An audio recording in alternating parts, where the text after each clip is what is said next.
नमस्कार, बहुत स्वागत है आप सभी का। मैं हूं आपके साथ नैना यादव, लेकर हाजिर हूं हमारा खास शो पूछता है इंडिया। एक श्लोक है, परोक्षे कार्य हंतारम प्रत्यक्षे प्रियवादिनम वर्जेत तादृशम मित्रम विषकुंभम पयोमुखम। इसका अर्थ क्या है मैं आपको बताती हूँ, और ये आखिर आपको मंत्र, ये श्लोक हमने बताया क्यों, वो पूरी कहानी आप समझ जाएंगे। इस श्लोक का अर्थ है, जो मित्र पीठ पीछे काम बिगाड़ता है और सामने मीठा मीठा बोलता है, ऐसे मित्र को बिल्कुल त्याग देना चाहिए, क्योंकि वो उस घड़े के समान हो जाता है जिसके ऊपर तो दूध भरा होता है लेकिन अंदर जहर भरा होता है। अब आप समझ गए होंगे कि ऊपर कौन दूध बनता है और अंदर आखिर किसके जहर भरा हुआ है। ये किस देश की बात हो रही है?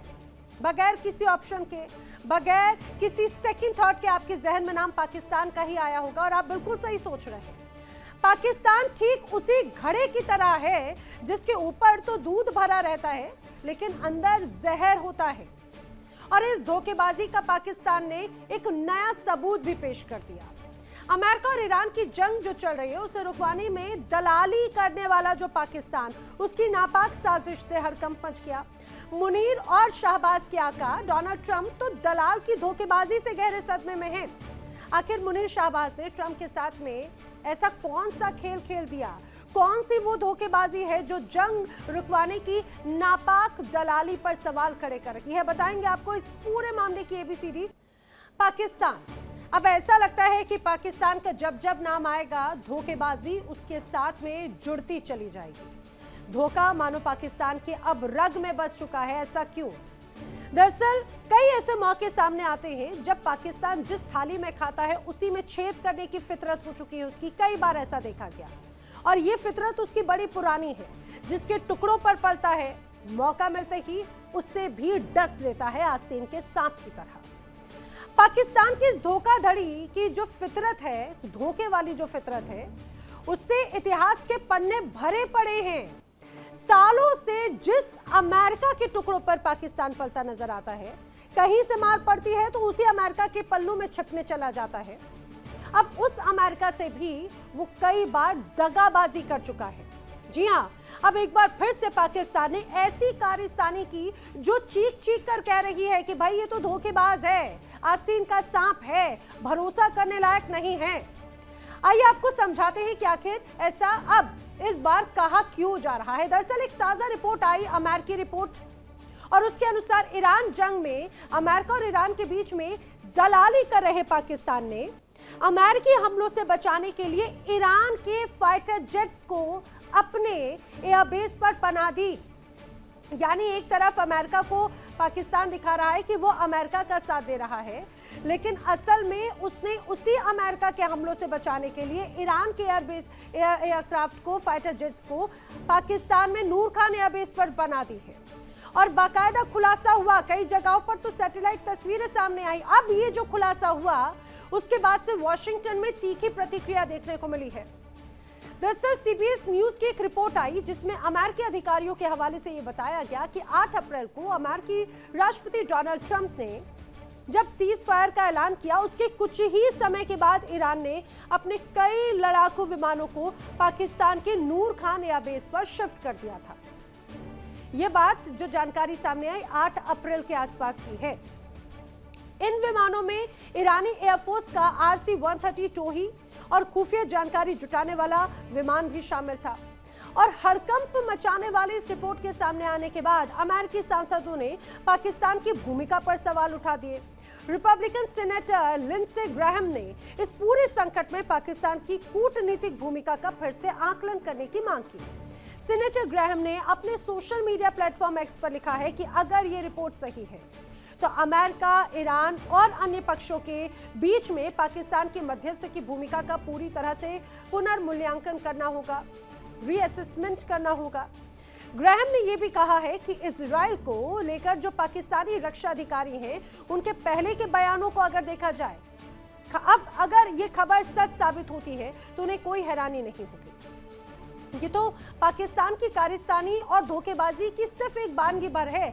असलियत यह है कि पाकिस्तान की इस धोखेबाजी से किसी को कोई हैरानी नहीं हुई, क्योंकि पाकिस्तानी धोखेबाजी के दस्तावेजों से तो इतिहास पटा पड़ा है। कुछ ऐसे ही नापाक नमूने भी आपको दिखाते हैं, एक नजर जल्दी से डाल ली जाए। जब पाकिस्तान ने अपने आका अमेरिका के साथ में धोखेबाजी की। पाकिस्तान लंबे समय से अमेरिका के साथ में दोहरा व्यवहार करता है, जब जरूरत पड़ती है तो अमेरिका का साथ देता है, लेकिन पीछे से अपने हित भी साधते रहता है। अल कायदा आपको याद है, अल कायदा के जिस सरगना ओसामा बिन लादेन को अमेरिका पूरी दुनिया में तलाश रहा था, वो ओसामा बिन लादेन पाकिस्तान की पनाह में था, एबटाबाद में बिल्कुल सुरक्षित रूप से रह रहा था। और बाद में अमेरिकी सेना ने एक ऑपरेशन चलाया, जब ओसामा का खात्मा किया तो पाकिस्तान की करतूत पूरी दुनिया के सामने आ गई।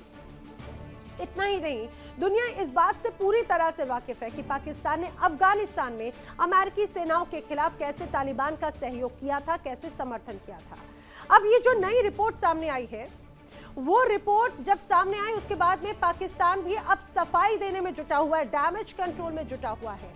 पाकिस्तानी सरकार नूह खान एयरबेस पर ईरानी विमानों के होने की बात तो बाकायदा स्वीकार कर रखे हैं, लेकिन दलील ये दे रहे हैं कि भाई जो ईरान और अमेरिका का जो ये पूरा तनाव है, कुछ विमान इस्लामाबाद वार्ता के दौरान कूटनीतिक कर्मचारी और सुरक्षा टीम और प्रशासनिक स्टाफ को लेकर जाने के लिए पाकिस्तान आए थे। युद्ध विराम के बाद में ये जो विमान है, ये अस्थायी रूप से पाकिस्तान में रुके हुए थे। पाकिस्तान कह रहा है कि ये जो विमान है, ये किसी अन्य तैयारी या अन्य सीक्रेट समझौते से जुड़े नहीं है। लेकिन अब तो बड़ा सवाल ये कि अगर ये विमान सिर्फ कूटनीतिक काम के लिए है, तो पाकिस्तान पारदर्शिता क्यों नहीं बरत रहा? क्यों सीबीएस जैसे अंतर्राष्ट्रीय मीडिया को रिपोर्ट जारी करनी पड़ रही है? क्यों चीन की तरफ से बाकायदा कुछ सैटेलाइट इमेजेस जारी की गई हैं? अब दुनिया पाकिस्तान के हर बयान को संदेह की नजर से देख रही है। ईरानी विमानों वाला मामला एक बार फिर ये साबित कर देता है कि पाकिस्तान अपने पुराने दोहरे खेल से बाज नहीं आने वाला। और इसीलिए बड़े सवाल पाकिस्तान की इस कारिस्तानी से क्या उसका असली चेहरा एक बार फिर बेनकाब हो गया है, सामने आ गया है। मुनीर को इस दगाबाजी का क्या खामियाजा भुगतना पड़ेगा? पाकिस्तान का ये जो डबल गेम है, वो अमेरिका आखिर कब तक नजरअंदाज करता रहेगा? करेंगे चर्चा। खास मेहमानों का पैनल मेरे साथ में कनेक्ट हो रहा है, भारत से लेकर पाकिस्तान तक। खास मेहमान मेरे साथ कनेक्ट हो रहे हैं, जल्दी से आपको मिलवा देती हूँ। रक्षा विशेषज्ञ रिटायर्ड ब्रिगेडियर राजन जामवाल जी मेरे साथ में कनेक्ट हो रहे हैं। मेरे साथ रक्षा विशेषज्ञ retired colonel Dinesh Sharma ji connect हो रहे हैं। और पाकिस्तान से मेरे साथ में फिलहाल retired major Sheikh Nadeem connect हो रहे हैं बतौर रक्षा विशेषज्ञ। आप सभी खास मेहमानों का बहुत स्वागत है। जल्दी कुछ और भी खास मेहमान मेरे साथ कनेक्ट होंगे, उनका भी रुख करूंगी। मैं चर्चा की शुरुआत मेजर शेख नदीम जी आपसे करना चाह रही हूँ। मुझे जरा ये बताइएगा कि ये जो रिपोर्ट सामने आई, सीबीएस की रिपोर्ट या चाइना की तरफ से कुछ सैटेलाइट इमेजेस जारी की गई हैं उनके हवाले से, क्या कहेंगे इसको लेकर? ऑडियो अनम्यूट कर लें प्लीज मेजर नदीम।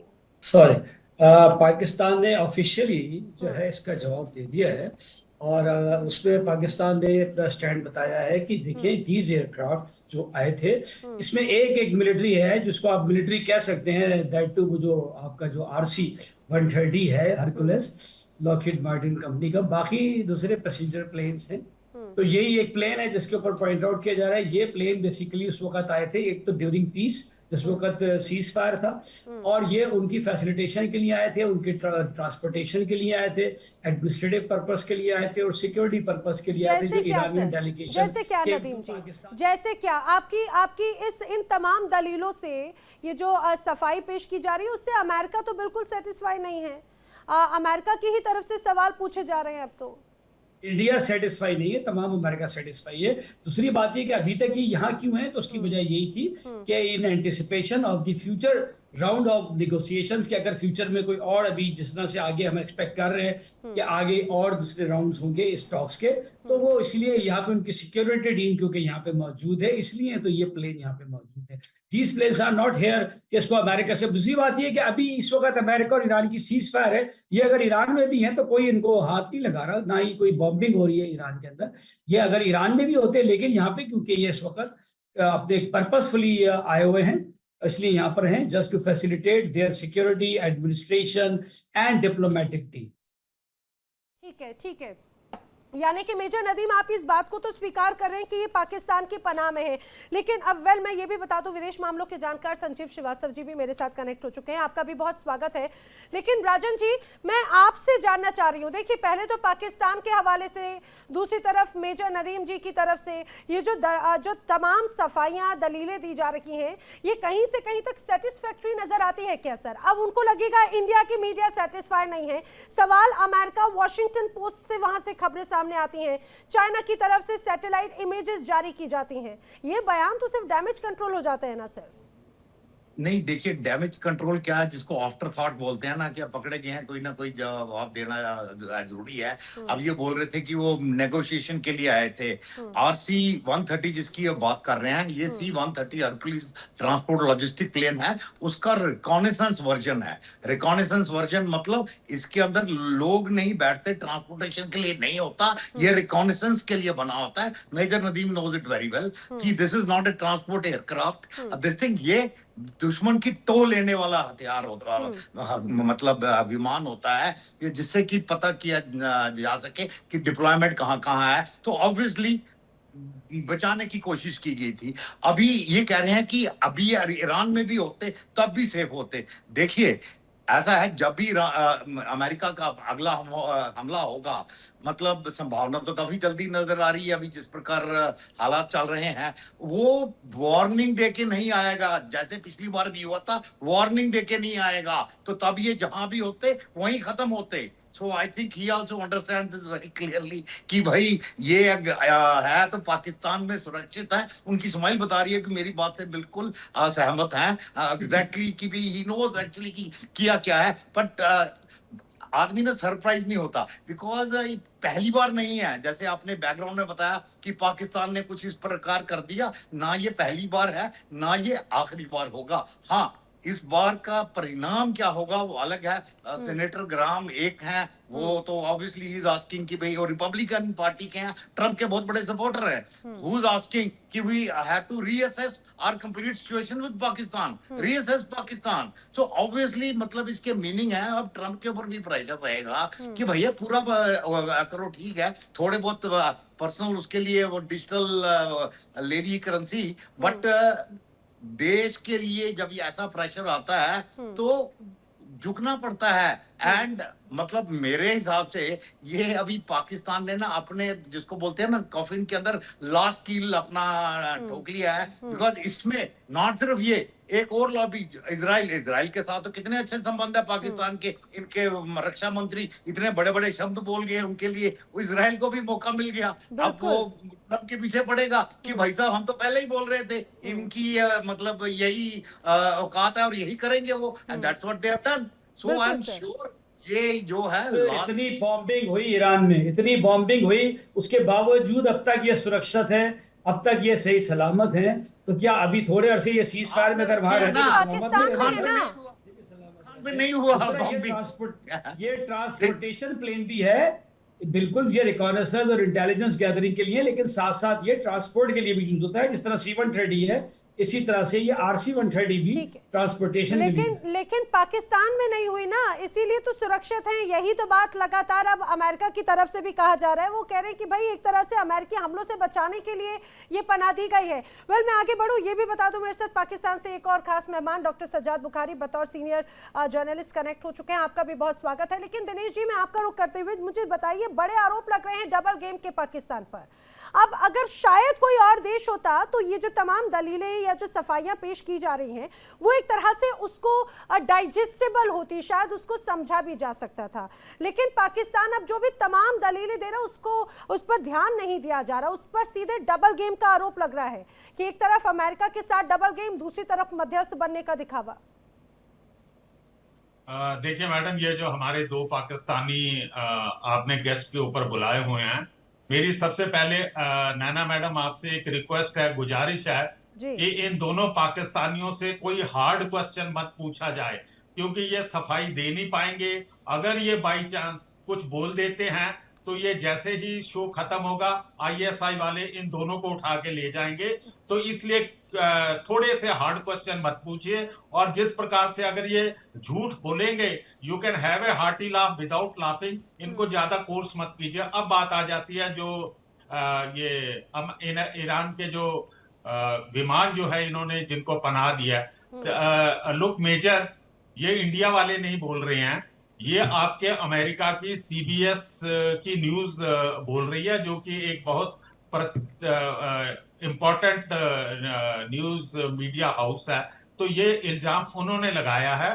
तो आप शुरू में मत बोलिए कि इंडिया नहीं सेटिस्फाई। अरे हमें आप जो भी कुछ कर रहे हैं, हम डायरेक्टली इनडायरेक्टली हमारे ऊपर कोई असर नहीं होता।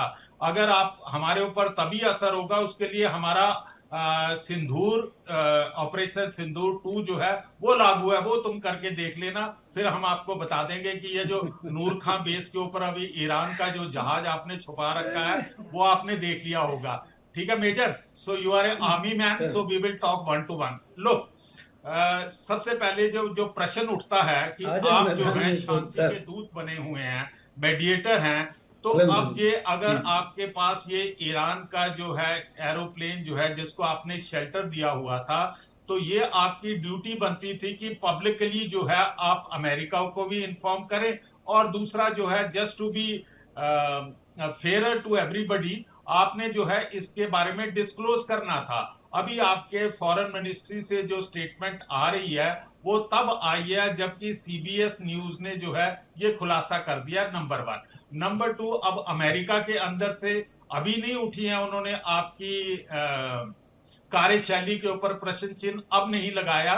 इससे पहले अगर आपको याद हो तो ईरान वालों ने भी कहा था कि हमें पाकिस्तान की तटस्थ भूमिका के ऊपर डाउट है, ये ईरान की तरफ से आया था। उनका ये कारण था कि जिस समय शुरू की बातचीत होने वाली थी ईरान और अमेरिका की, आपने ईरान को तो बता दिया कि लेबनान का मुद्दा भी बीच में शामिल होगा, अमेरिका को बताया था कि ये मुद्दा शामिल नहीं होगा, तो स्टार्टिंग के अंदर ही एक प्रकार का कंफ्यूजन हो गया। उसी समय जो है काफी इसके ऊपर जो है आपका देश चर्चा में आया कि आप किस प्रकार की तटस्थ भूमिका निभा रहे हैं। दूसरा, अगर आप ये कहते हैं कि हम बिल्कुल पाक साफ हैं और हम लोग जो है किसी को धोखा नहीं देते हैं, तो भाई साहब ये जो हमारी भारत की बेटी ने अभी पूरा बता दिया कि ओसामा बिन लैडेन जो है वो कहाँ मिला हुआ है, तो इसके ऊपर हम डिस्कस नहीं करेंगे। मेरा एक आर्मी होने के नाते 1 to 1 मेजर, हर देश को अपना हित देखना होता है।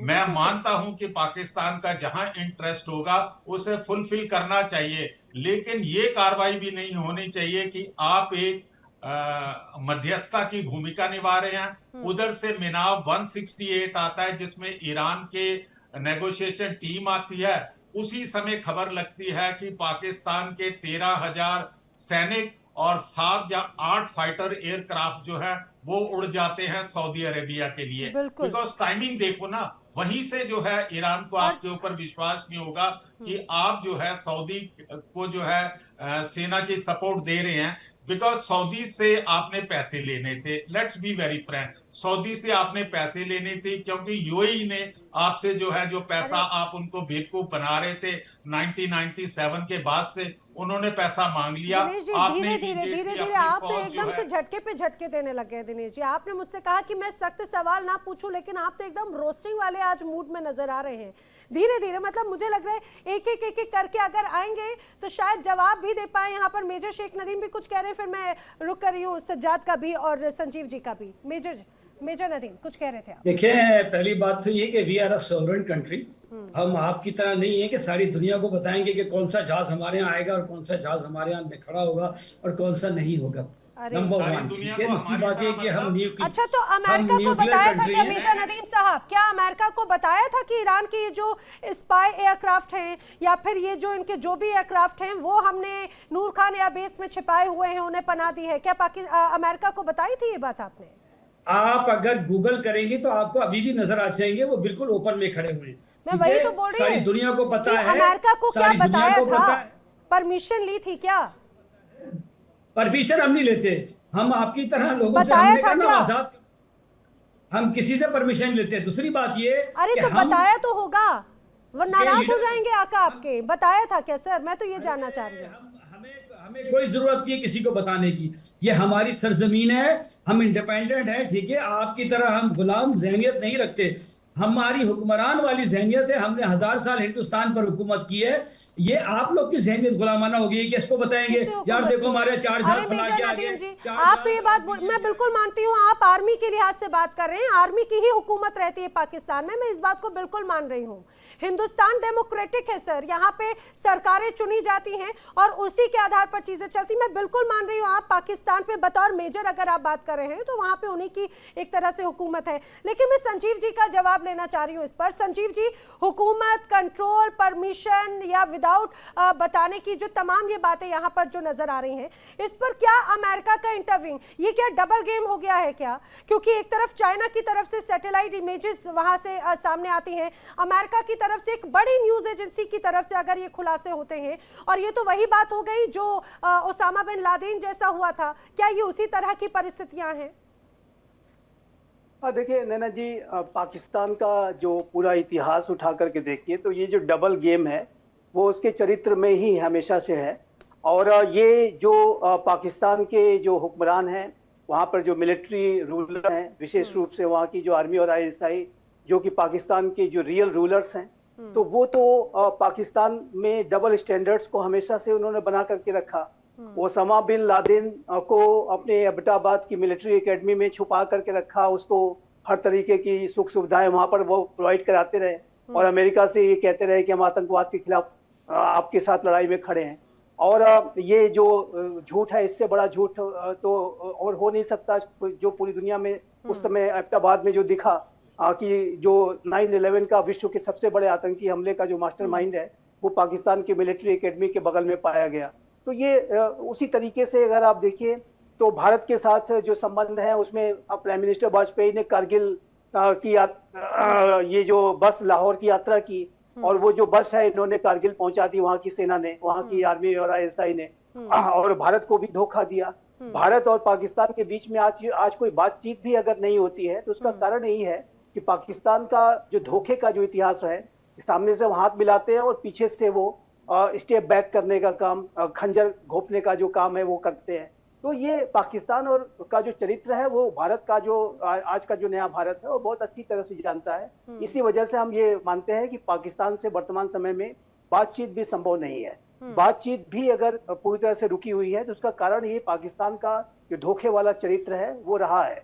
और पाकिस्तान के जो हुक्मरान है वो डबल स्टैंडर्ड्स, अमेरिका देखिए ट्रंप प्रशासन ने अपने पहले कार्यकाल के दौरान पाकिस्तान को सारी आर्थिक मदद उन्होंने रोक दी थी, और ये ट्रंप ने अपने बकायदा एक लिखित बयान में एक अपने ट्वीट के माध्यम से इस बात को कहा कि हम billions of dollars over the years आपको भेजते रहे, लेकिन ये आप पैसे भी हमसे लेते हैं और हक्कानी नेटवर्क को सपोर्ट भी करते हैं, और हक्कानी नेटवर्क हमारे अफगानिस्तान में सेनाओं पर हमले करता है। दिलचस्प बात तो संजीव जी यही हो जाती है ना कि हमेशा, और ये कोई पहला मौका थोड़ी ना है, ये तो हमेशा से चलता रहा। बड़ा इंटरेस्टिंग तो यही बात है, तो इतिहास रहा है पाकिस्तान का।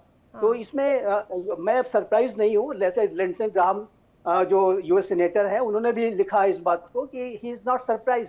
वो अगर पाकिस्तान ने ऐसा किया है तो उसमें कोई आश्चर्य की बात नहीं है। जिस sir Sanjeev, basically we are the leaders of Muslim उम्मा। हम तमाम मुस्लिम उम्मा के लीडर हैं। हम सऊदी अरब का म्यूचुअल डिफेंस कर रहे हैं, आगे कुवैत, कतर, बहुत सारे मुल्क लाइन में खड़े हुए हैं इंशाल्लाह ताला, ठीक है। आप देखेंगे तो दूसरी बात यह कि इसका मतलब ये नहीं कि हम किसी एक मुल्क की खातिर किसी दूसरे इस्लामी मुमलिकत पर अटैक करें। हाँ, हम उनका दिफा करेंगे, हमारी एयर डिफेंस जहाँ है। अभी आपने बात की 13,000 की, 13,000 तो कब किसी पुरानी बात थी। अब तो अल्हम्दुलिल्लाह बहुत जल्दी आपको नजर आएगा। और इजराइल के राह में और हिंदुस्तान की राह में, जो इनको अखंड भारत था या ग्रेटर इसराइल था, उसकी राह में अगर कोई एक दीवार इस वक्त कायम हो चुकी है पूरी दुनिया के अंदर, वो आप भी अच्छी तरह जानते हैं सर संजीव, वो पाकिस्तान है, पाकिस्तान है, पाकिस्तान है। अब इंडिया अखंड भारत नहीं बन सकता न्यूक्लियर पावर से। उसी ग्रेटर इजराइल के कॉन्सेप्ट को तो पूरा करने में स्टेबलाइजेशन फोर्स का बड़ा साथ और बड़ा हिस्सा खुद पाकिस्तान का है, तो किस आधार पे कहेंगे? नैना जी, मैं एक बात मैं कहना चाहता हूं, हम बिल्कुल बोर्ड ऑफ पीस में हैं, हम बोर्ड ऑफ पीस में हैं, लेकिन आपके कहने के मुताबिक ना तो हम हमास के खिलाफ जाएंगे, ना ही मुस्लिम फलस्तीन के खिलाफ जाएंगे।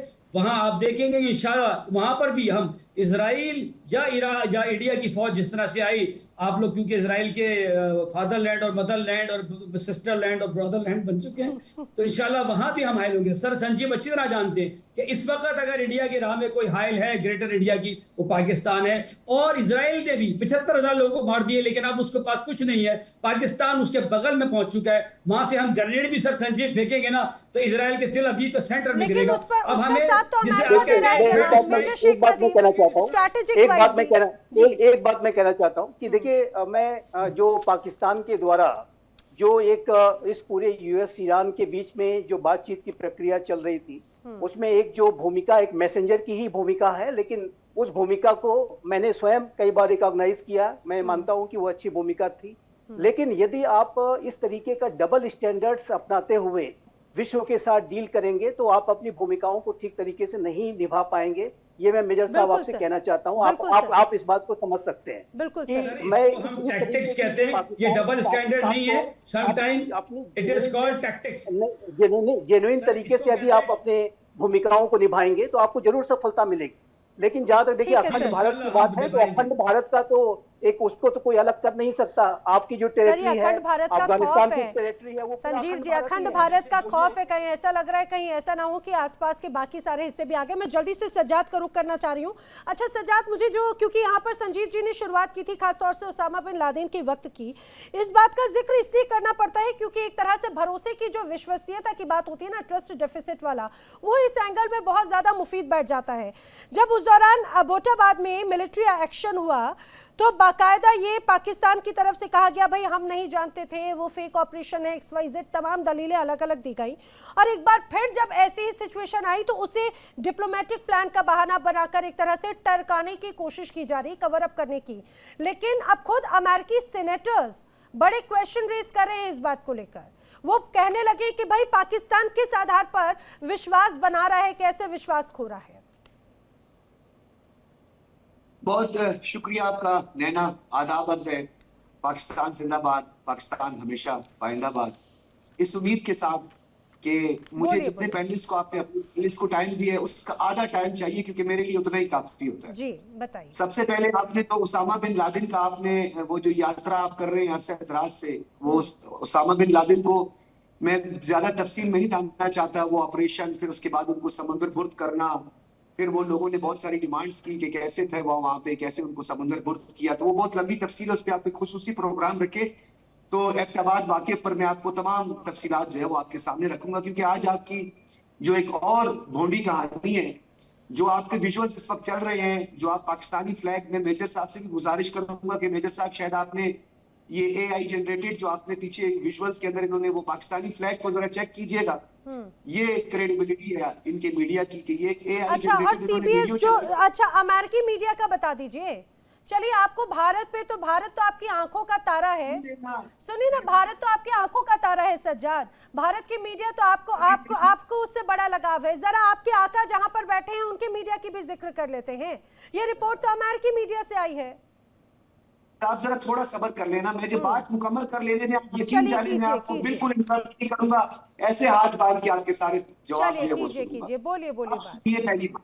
पहली बात ये है कि अभी एक भाई यहाँ पर बैठे हुए थे, एक तो आपने जो थोड़ा AI है ना, ये जो आप अपनी जो है इसको चेंज भी कर लें, क्योंकि ये बिल्कुल ऐसे ही है जैसे आपने कहा था वो JD Vance जो है उसके जहाज की आपने एक पिक्चर बनाई, अब मीडिया में आपकी चलती रही कि वो जहाज वापस हो रहा है, वो ऐसे मुड़ रहा था। अच्छा, ऐसे लग रहा था जैसे वो मुंबई से आगरा की तरफ कोई सड़क की तरफ मुड़ रहा है। वो जहाज से आपने पता नहीं कोई कंटेनर वो बनाया हुआ था, उठेड़ा बनाया हुआ था। चले उसको छोड़े आप, लेट मी क्लियर। एक तो इन्होंने पहले बात की कि पाकिस्तान के किसी बंदे से हार्ड क्वेश्चन ना करना, ठीक है। उनको पता है कि डॉक्टर सजाद बुखारी बैठा है तो उसने हार्ड लाइनर है तो उसने ठुकाई कर देनी है, तो इसलिए उन्होंने आपको मना किया था कि हार्ड क्वेश्चन नहीं करना, ठीक है। क्योंकि आपको पता है इस वक्त पाकिस्तान जो है वो बड़ा हार्ड लाइनर है। तो भाई का नाम ले रहे हैं, उनका नाम है कर्नल दिनेश शर्मा। मैं आपको बता देती हूँ, आप डायरेक्ट भी बात कर सकते हैं जी। वो फंबलिंग भी बहुत करते हैं, थोड़ा वो ब्रॉडकास्टिंग में इशू भी होता है। चले खैर उस पर ठीक है। अच्छा, दूसरी बात ये है कि एक तो इन्होंने कहा कि डबल स्टैंडर्ड की बहुत बात की, अभी मेरे एक भाई ने 3-4 दफा उन्होंने कहा कि डबल स्टैंडर्ड मैं आपको बताता हूँ क्या डबल स्टैंडर्ड तो होता है कि एक तरफ जो है वो एक पूरी कैंपेन चलाई जाती है इलेक्शन की, अब की बार ट्रम्प सरकार, अब की बार ट्रम्प सरकार, खानदान को ले जाकर पहुंच जाते, उसके बाद कहते हैं कि नहीं नहीं जी अब तो हम ईरान से तेल लेंगे, ठीक है। और डोनाल्ड ट्रंप ये कहते हैं कि आपकी ये डबल गेम जो है, ये डोनाल्ड ट्रंप कह रहे हैं या अमेरिका कह रहा है कि आपकी डबल गेम मजीद नहीं चलेगी, ठीक है। चोर को कहते हैं चोरी करो और मालिक को कहते हैं कि ख्याल रखना जरा आने वाला है। तो फिर उसके बाद आपने डोनाल्ड ट्रंप के खिलाफ एक कैंपेन चलाना शुरू कर दी। फिर दूसरा डबल स्टैंडर्ड ये था जिसको आप रेडिकल इस्लामिक मूवमेंट कहते थे, उसके अमीर मुत्तकी को आपने बुलाकर अपने मदरसों में कहा कि आके सबक पढ़ाओ, ठीक है। जिन लोगों को आपने नॉर्दर्न अलायंस के साथ मिलकर मारा, ये था आपका डबल स्टैंडर्ड। अच्छा। दूसरा डबल स्टैंडर्ड आपका ये था कि एक तरफ आप सेकुलर स्टेट खुद को कहते हैं और दूसरी तरफ आप जो है वो हिंदुत्व सरकार जो है उसका राज बना के आप, यानी लिबादा आपका जो है वो सेकुलर और डेमोक्रेटिक स्टेट का, और हिंदू इंतहा पसंदी आपकी उरूज पर, और शेर की धरती, अखंड भारत, ये सारा कुछ जो है आपके डेमोक्रेटिक चेहरे के मुंह के ऊपर जोरदार थप्पड़ है। ये अखंड भारत का खासतौर पे नारा अच्छा, अच्छा मुझे डॉक्टर सज्जाद बुखारी सुनिए ना, मुझे एक बात बताइए, आपको कहाँ पर कोई एक चीज ऐसी नजर आई है क्या? अरे आप डबल स्टैंडर्ड, फेक नैरेटिव्स, आप जहां उल जुलूल चीजें देखिए, आपको ये कहीं आपके पाकिस्तान में भी इतनी आजादी नहीं मिलेगी कि मैं आपको इतना आपके मिस फैक्ट्स के साथ में बोलने की आजादी दे रही हूँ, सिर्फ हिंदुस्तान में ही संभव है। अरे मैं तो चाह रही हूँ, बोलिए, चलिए आप बोल लीजिए जी। तो कंक्लूड मैं ऐसे करता हूं कि आप लोगों का जो किरदार है इस वक्त, खास तौर पर जो गोदी मीडिया का किरदार है, वो है फपा कुटनी का किरदार। फपा कुटनी आपको पता है किसे कहते हैं? मेजर साहब आपको बता देंगे। फपा कुटनी का ये किरदार होता है कि वो किसी अमन को अमन के तरीके से नहीं छोड़ती, ना कोई पीस की ख्वाहिश रखती है, वो हमेशा अमन की सबूताज करती है। क्योंकि आप लोगों जो मसला है, क्योंकि हमें बाद में पता चला फादरलैंड जो है उसके साथ आपके पुराने मरासिम में, तो खमीर जो है वो हमें बाद में आप लोगों का पता चला है। तो आपकी फादरलैंड का भी यही काम है। सज्जाद बुखारी, तो आपकी फादरलैंड कौन सी आप जानते हैं ना? 1947 के पहले आप जानते हैं ना आपकी फादरलैंड कौन सी है? तो फादर, दादा, मम्मी, पापा, चाचा, चाची पर जाएंगे तो जाने कौन सी कितने पुश्ते निकल आएंगे। वेल, दिनेश शर्मा जी आपकी इस बात पे कुछ रिएक्ट करना चाह रहे थे। जी दिनेश। मैं सबसे पहले मेजर की बात करता हूं। ये जो मेजर क्लेम कर रहा है कि ये मुस्लिम वर्ल्ड का जो है खलीफा बना हुआ है, इसको बड़ा दिल में दर्द हो रहा है कि इजराइल ने जो पैलेस्टीनियों को मारा। Major, since you are in the army, Pak army के अंदर थे, तो जिया उल हक ने जो जॉर्डन में जाके कितने पैलेस्टीनियों को मारा, नंबर 1। नंबर 2, आप बात करते हो कि हम जो है किसी से इजाजत नहीं लेते हैं, भारत देश इजाजत लेता, आपने ये कहा। तो जनाब 2021 के अंदर या 19 के अंदर आपका जो इमरान खान था उसने कहा था कि I appreciate the policy, foreign policy of India, जिस समय हम रशिया से तेल ले रहे थे, या हमारी जो पॉलिसीज थी। देखो यार, ऐसा है, मैं अप्रिशिएट करता हूं। ये दूसरा भी जो आपका ये पत्रकार बैठा हुआ है, बढ़िया बात है कि अपने देश को डिफेंड करना है, लेकिन कुछ ना कुछ जो है आपके पास फैक्ट एंड फिगर होने चाहिए। मेजर, आई अप्रिशिएट जो तेरी आपके दिल में अपने देश को प्रोटेक्ट करने की है, लेकिन मेरे भाई फैक्ट एंड फिगर के ऊपर बात करो ना। आप हमारे साथ, अरे यार तुम एक चीज बताओ, तुम्हारा यहां बोलने के लिए हो, मैं तुम्हारा मीडिया देखता हूं, तुम्हारा सबसे जो है प्रोमिनेंट जो जर्नलिस्ट है, मैं नजम सेठी को देखता हूं, मैं हसन निसार को देखता हूं, मैं उनकी इज्जत करता हूं। पाकिस्तानी हैं तो पाकिस्तानी सारे बुरे नहीं हैं, अच्छे लोग भी हैं। तो बेसिकली तुम अपने आप को कंपैरिजन करो। आप कहते हो कि हमने धोखा दिया, ये जो दूसरे श्रीमान बैठे हुए हैं, अरे यार मेरी बात सुन major, if you have the guts, मुझे बता, कारगिल के अंदर तुम लोगों ने अपनी नॉर्दर्न लाइट इन्फेंट्री के जो जवान मर गए थे, उनकी डेड बॉडी लेने से क्यों मना किया? एक मिनट के लिए आप चुप रहिए, आप चुप रहिए। ये फौजी और फौजी की बात हो रही है, तुम बीच में मत बोलो, तुम्हें कोई पता नहीं है, इसलिए चुप रहो, चुप रहो। 2 मिनट करने की तमीज, मुझे उससे बात करने दो, उसकी और मेरी लैंग्वेज एक है, आप चुप रहो। तो ठीक है मेजर, आई अप्रिशिएट, और मैं तेरी तारीफ करता हूं एक फौजी होने के नाते, कि तुझे पूरा हक है अपने देश को डिफेंड करने का, चाहे झूठ बोलो। मैं जल्दी से रिएक्शन ले लेती हूँ, बाकी गेस्ट का भी एक-एक करके रुक रही हूँ। जी तो हमें कुछ ना कुछ, जी मैं जवाब दूंगा अगर नैना इजाजत। जी सर प्लीज। पहली बात तो ये पहली बात तो ये कि डॉक्टर सज्जाद ने बड़ी अच्छी तरह से इंडिया को एक्सपोज किया कि किस तरह से डबल स्टैंडर्ड्स होते हैं, सेकुलर का चेहरा और हिंदुत्व ज़हनियत और इस तरह की चीजें करके। और आप देखें कि रशिया का तेल लेना और उधर अमेरिका के साथ भी दोस्ती करने की पूरी कोशिश। आपको अच्छी तरह याद होगा मैंने तो सुनिए ना, सज्जाद नाराज हो जाते हैं इसलिए मैंने उनको टोका नहीं आपसे, क्योंकि आपसे फ्रेंडली कन्वर्सेशन हो जाता है, वरना आपको भी बखूबी बहुत अच्छे से पता है अगर डबल स्टैंडर्ड की बात पाकिस्तान की जुबान से अच्छी नहीं लगती सर। अगर मैं इस तरह से नाम अगर लंबी फहरिस्त लेकर बैठूंगी ना तो उसके बाद में फिर मुझे लग रहा है डिबेट छोड़कर जाने की बात हो जाएगी। ये अगर मैं लंबी फहरिस्त लेकर बैठूंगी और मुझे लग रहा है वो तो पिन टॉप पर चीजें आ जाती हैं। बिल्कुल जी, प्लीज बी कंटिन्यू। सिर्फ एक चीज बताना चाहूंगा कि सर शर्मा, पाकिस्तान का दिफाई बजट है $8 बिलियन का और इंडिया का दिफाई बजट है $97 बिलियन का। उसके बाद मैंने ये बात पहले भी की थी, आज भी कर रहा हूं क्योंकि आप आज पहली दफा हैं। आप देखिए कि पाकिस्तान ने कितनी अच्छी तरह हर चीज में रिस्पॉन्ड किया। और आज मैंने आपको जो चीज बताई, ज्यादा बजट तो चला जाता है ISI और बाकी जो इस तरह से अलग अलग मदरसे या फिर वहां पे जो काम कर इस तरह के तमाम प्लेटफॉर्म से उधर के लिए। अब सऊदी अरब की सरजमीन हमें मिल गई है जो कि 3 पाकिस्तान के बराबर है। अब सऊदी भी बहुत सी जगहों पे हमसे पूछ के ही उन जगहों पे आएंगे, हम हर उनके एवरी नूक एंड कॉर्नर पे जाएंगे और हम इसराइल के बगल में पहुंच गए। सेकंड स्ट्राइक भी हमें मिल गई है, दो कि we don't have the nuclear submarines as you people have, लेकिन हमें सेकंड स्ट्राइक कैपेबिलिटी भी मिल गई है। आप अच्छी तरह जानते हैं, ब्रिगेडियर साहब अच्छी तरह जानते हैं, संजीव साहब जानते हैं कि सेकंड स्ट्राइक कैपेबिलिटी क्या होती है।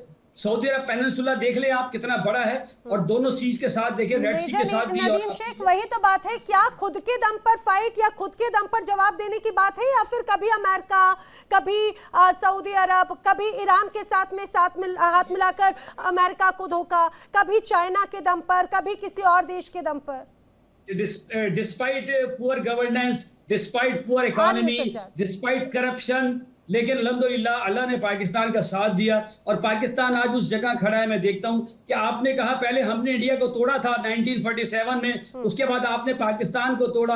आज पाकिस्तान 4 गुना हो गया है सऊदी अरब के साथ मिलके। अभी तो कुवैत और कतर लाइन में खड़े हैं। चाइना भी है, क्योंकि जब आपने, और सुनिए ना, ऑपरेशन सिंदूर जब चल रहा था कुछ समय पहले आप और मैं डिस्कस कर रहे थे ना, चाइना की आप टेस्टिंग लैब बन गए जनाब। सऊदी अरब के साथ में आप, सऊदी अरब इसके पहले आंखें दिखाता रहा कि भाई इतने हमले हो गया, पाकिस्तान खामोशी क्यों ऐसे जताए बैठा हुआ है।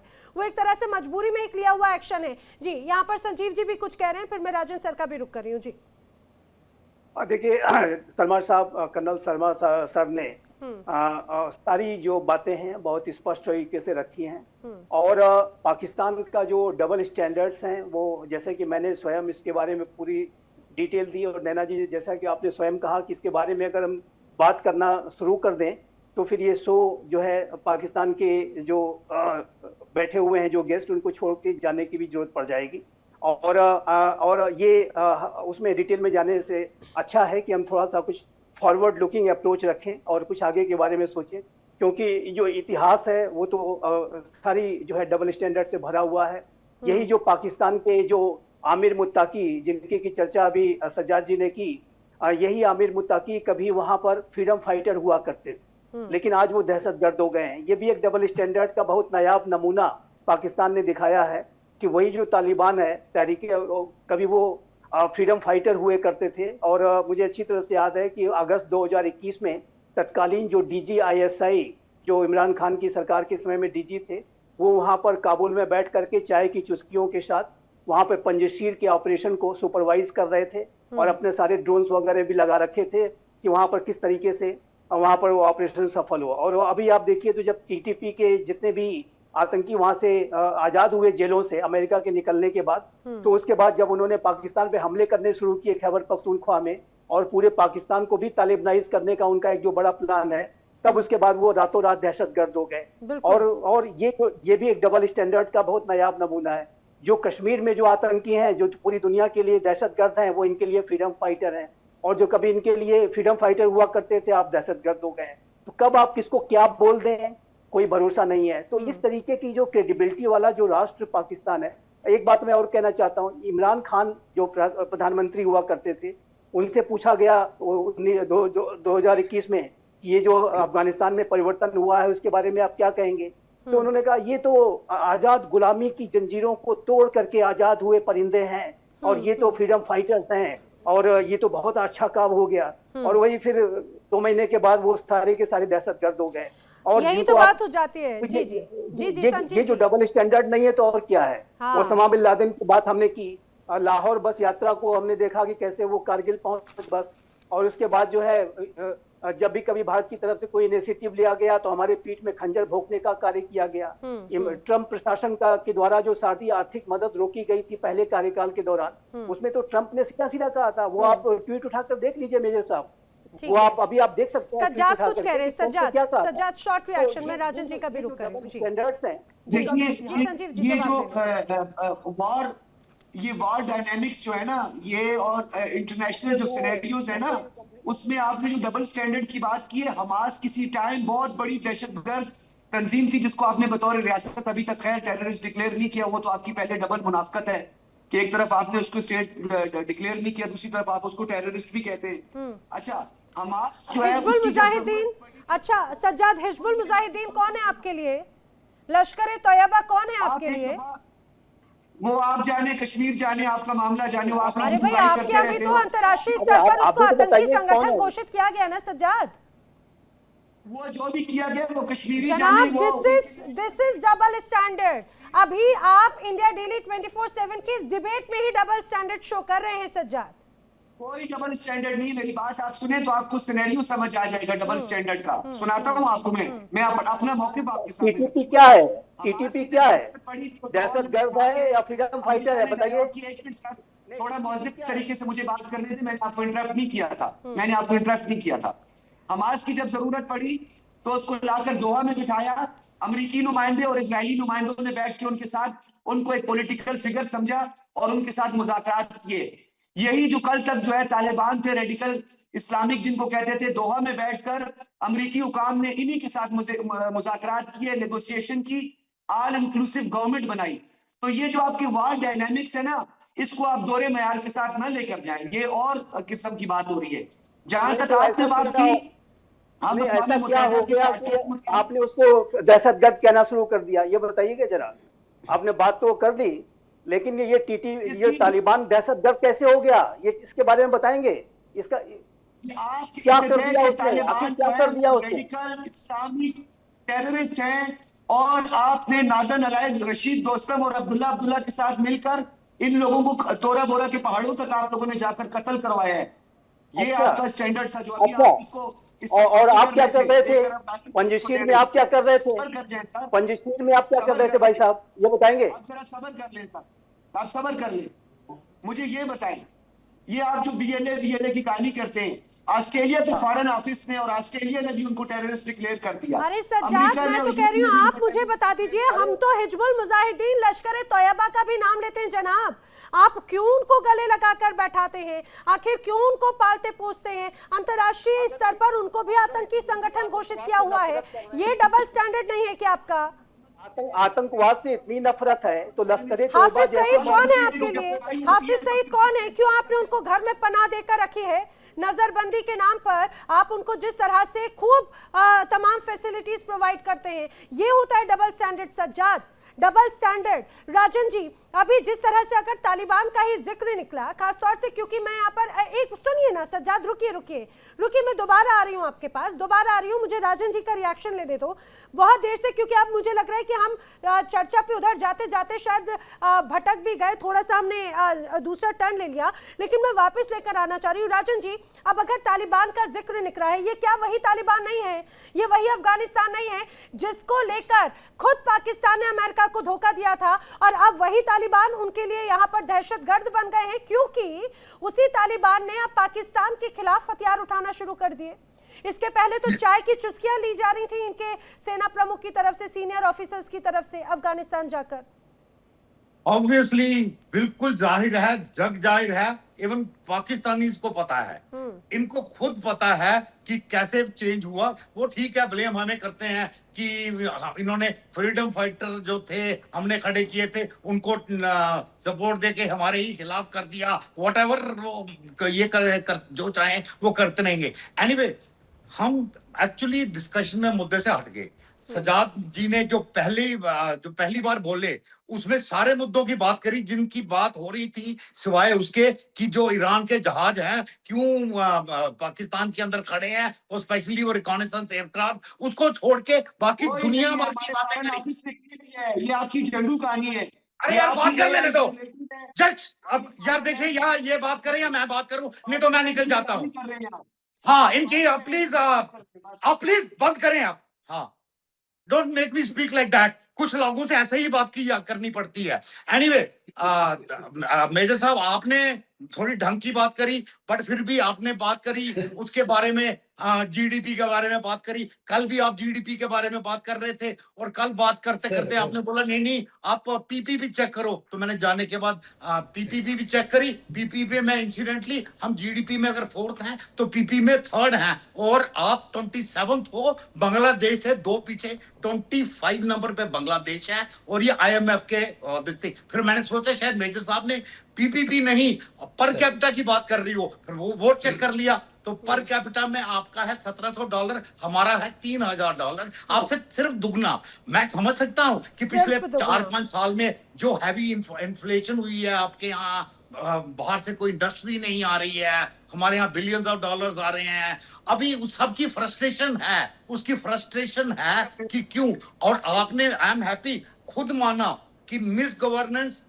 और करप्शन के बावजूद भी हम इतना कर पाए। सो दैट मीन्स आपने मिस गवर्नेंस और करप्शन को एक फैक्ट माना पाकिस्तान के अंदर, for which I appreciate you. I am sure सजा तो ये भी नहीं मानेगा, वो तो ये करप्शन भी नहीं है, मिस गवर्नेंस भी नहीं है, वो ये भी नहीं मानेगा। I am very sure about it, this thing, but at least you admitted there is misgovernance and corruption, and despite that, तो यहाँ तक माना है तो ये भी मान लीजिए कि वहां सिर्फ फौज का हुक्म है, ये डेमोक्रेसी हमने नाम की बना के रखी है, तो यहाँ तक माना है तो ये भी मान लीजिए ना कि हमने डेमोक्रेसी भी नाम की है, हमारे यहाँ वो है। और अगर मैं गलत बोलूंगा जैसे किसी ने बोला तो शाम को ISI वाले उठा के ले जाएंगे। I mean, I'm sure you know that is also a fact। और जहाँ तक ये बातें बाकी चीजों सर बिल्कुल सही कहा आपने, मैंने माना और मैंने बाकी चीज़ें भी मानी। और आपने सिर्फ रैंकिंग नहीं देखी इंडिया की, कि रैंकिंग क्या है जीडीपी पर कैपिटा में इंडिया की, वो 170वां नंबर है सर, उसको जरूर देखें। मैं रैंकिंग की बात कर रहा था। बिल्कुल आपने सही कहा कि आपकी बेहतर है हमसे, उसमें कोई शक नहीं। और बिल्कुल मैंने ये भी माना कि सिर्फ बहुत छोटे मीगर रिसोर्सेज से $8 बिलियन से हमने $97 बिलियन को मैच किया अल्हम्दुलिल्लाह, और आपको 1 इंच भी नहीं लेने दिया। बिल्कुल सही है यहाँ तक। और उसके साथ साथ हमने म्यूचुअल डिफेंस पैक्ट कर लिया। आज पाकिस्तान नेटो की तरह एक सुपर पावर की तरह एग्रीमेंट कर रहा है सर। इंच लेने की हमने कोशिश नहीं करी, इट वाज एरियल एंगेजमेंट। जिस दिन इंच लेना होगा हम इंच नहीं किलोमीटर्स में लेंगे, ये भी आपको पता है। सर मैं आपके साथ बहस नहीं कर सकता, क्योंकि फिर आप एकदम से सर नाराज हो जाते हैं और फिर आप जो है ना डांटना शुरू हो जाते हैं। मैं फैक्ट्स को थोड़ा सही रखता हूं कि फैक्ट्स के ऊपर बात होनी चाहिए, फैक्ट्स से ओपिनियन निकलने चाहिए। अच्छा मेजर शेख नदीम, देखिए अगर कई किलोमीटर, इंच नहीं आपने कहा, कई किलोमीटर की अगर बात होगी तो मुझे लग रहा है वो किलोमीटर शायद आप भी भारत में आ जाएंगे। मैं जानती हूँ आपको भारत की कई नीतियां बड़ी पसंद आती हैं। मैं तो बड़ा दिल करता है कि हमें दिल्ली में आप लोग बुलाएं, कोई हम वहाँ आए, आप यहाँ हैं, लेकर आएंगे तो डेफिनेटली इनविटेशन जरूर दिया जाएगा। सज्जाद भी कुछ कह रहे थे यहाँ पर। मैं गया हूँ वैसे जी, मैं गया हूँ पाकिस्तान कुछ किलोमीटर तक। अच्छा, क्या बात है सर। जी, अच्छा जी सज्जाद। ऐसे तो हम भी गए सर। अच्छा, ऐसे तो पहले तो मैं मेजर नदीम शेख साहब जो है इनको वाकई अप्रिशिएट करता हूं कि इन्होंने वो जीडीपी में जो है ब्रिगेडियर की पूरी रात की नींदें उड़ा दी। आज तक गूगल में चेक ही कर रहे थे जीडीपी पर कैपिटा और ये वो सादा सा। अरे यार फैक्ट दे रहा हूँ, IMF में जाके देख लो, आपका पर कैपिटा 1700 है, हमारा 3000 है पर कैपिटा। एक आदमी की कितना कमाता है चेक कर लो, IMF की रेट की बता रहा हूँ। ये देखो अभी भी है यहाँ पे, अभी 170 कहाँ से ला रहे हैं। तो साइट का भी नाम दे रहा हूँ आपको, साइट का भी नाम सर। दुनिया में इंडिया की रैंकिंग की बता देना सर, रैंकिंग की बता दे। 170वां नंबर है इंडिया का, 170th रैंक है सर। आप साइट दिखा दो ना मैम। ईरान के साथ में ईरान के साथ में धोखाधड़ी या अमेरिका के साथ में धोखाधड़ी, बात तो अभी यहीं पर ये हो जाती है। सज्जाद कुछ कह रहे थे। जी सज्जाद। लेकिन बात ये ब्रिगेडियर साहब, मैं आपका वाकई बहुत एहतराम करता हूँ और मैं मेजर नदीम शेख साहब भी मुझे जानते हैं। मैं पाकिस्तान का एक रिकग्नाइज्ड एंकर हूँ, टीवी होस्ट हूँ, और मैंने कभी भी कोई ऐसी इररेलेवेंट बात नहीं की है। मैं सिर्फ ये आपको कह देता हूँ कि पाकिस्तान का जीडीपी चेक करना है, या जीडीपी पर कैपिटा चेक करना है, या पाकिस्तान का कर्जा चेक करना है, 6, 7 और 10 मई को आपको पता चल गया पूरी दुनिया को कि हमारा कर्जा जो है सही निशाने पे लगता है, और हमने जितना भी कर्जा लिया है वो एक एक करके हमने हिसाब चुकता कर दिया, क्योंकि कहा आपने हम आतंकवादियों को वो देते, हम आतंकवादियों को नहीं देते। हमने एक बहुत बड़ा बजट आपकी ठुकाई के लिए रखा हुआ है। ये सज्जाद, आपने एक्सेप्ट कर लिया, आपने एक्सेप्ट कर लिया कि पाकिस्तान की आर्मी का जो बजट है वो आखिर इन्हीं सारी चीजों के लिए है। हिंदुस्तान की आर्मी का जो बजट है वो ग्रोथ के लिए है, अपने जो तमाम सैनिक है, सिर्फ अधिकारी नहीं, उन तमाम सैनिकों की वेल बीइंग के लिए है। आप कुछ पर्टिकुलर वे में यहाँ पर कुछ कह रहे, संजीव जी लास्ट रिएक्शन कुछ दे रहे थे, यही तो बात है सज्जाद, धोखेबाजी का तो पुराना इतिहास है जी। कर्जा लेकर के यहाँ वहाँ जो है दहशतगर्दी करते हैं, बम गिराते हैं, ये तो ये भी डबल स्टैंडर्ड ही है। और क्या सज्जाद, देखिए कर्जा लेकर लोग अपने आप को बनाते हैं, आप दहशतगर्दी मचाते हैं। संजीव जी कुछ कह रहे थे जी, दिनेश जी भी कुछ कह रहे हैं, लास्ट रिएक्शन। मैडम, ये पूरी डिस्कशन के साथ, और आज मुझे बड़ी खुशी हो रही है इस मेजर के साथ बात करते हुए, बिकॉज जो मेजर जो है वो सेंसिबल बात करता है, उसे बात करने का तरीका है। ये दूसरा जो पत्रकार आप ला रहे हैं, मुझे नहीं लगता कि ये पढ़ा लिखा, ये मदरसे का निकला हुआ है। इसकी भाषा, इसका अगर इसके इंडिया के सामने अगर ये एक प्रूफ दिखा दे कि ऑपरेशन सिंदूर के अंदर भारत को इन्होंने क्या नुकसान पहुंचाया, मैं पूरे इंडिया डेली के सामने जो है सॉरी कहूंगा। एक प्रूफ दिखा मेरे को, मदरसे से पढ़ा हुआ और यहाँ पे आके बैठ जाता है। आपने बुलाना होता है नेक्स्ट टाइम, मेजर जैसे। ठीक है, लेकिन सज्जाद में एक बार जाते जाते जरूर यहाँ पर कहती हुई जा रही हूँ। देखिए, कुछ समय पहले चाइना ने कहा कि आप टेस्टिंग लैब बन गए, दूसरी तरफ अमेरिका की तरफ से कहा जा रहा है कि भाई आपने दगा दे दिया ईरान के तमाम विमानों को यहाँ पर छुपाने के लिए। विश्वसनीय तो यहीं पर आपकी जनता भी सवाल पूछ रही है, अरे खुद के दम पर लड़ेंगे या दूसरों के दम पर। आप सभी मेरे साथ इस चर्चा में शामिल हुए, आप सभी का बहुत बहुत शुक्रिया। वक्त एक बहुत छोटे से ब्रेक का है। इंडिया डेली 24/7 अब आपके स्मार्ट टीवी पर भी मौजूद है। अब आप हमें लाइव देख सकते हैं इन सभी प्लेटफॉर्म्स पर। देखिए इंडिया डेली 24/7 अब आपकी स्मार्ट टीवी पर। इंडिया डेली मौजूद है सभी डिजिटल प्लेटफॉर्म पर लाइव और लगातार। इंडिया डेली 24/7 हर दिन राष्ट्र को समर्पित।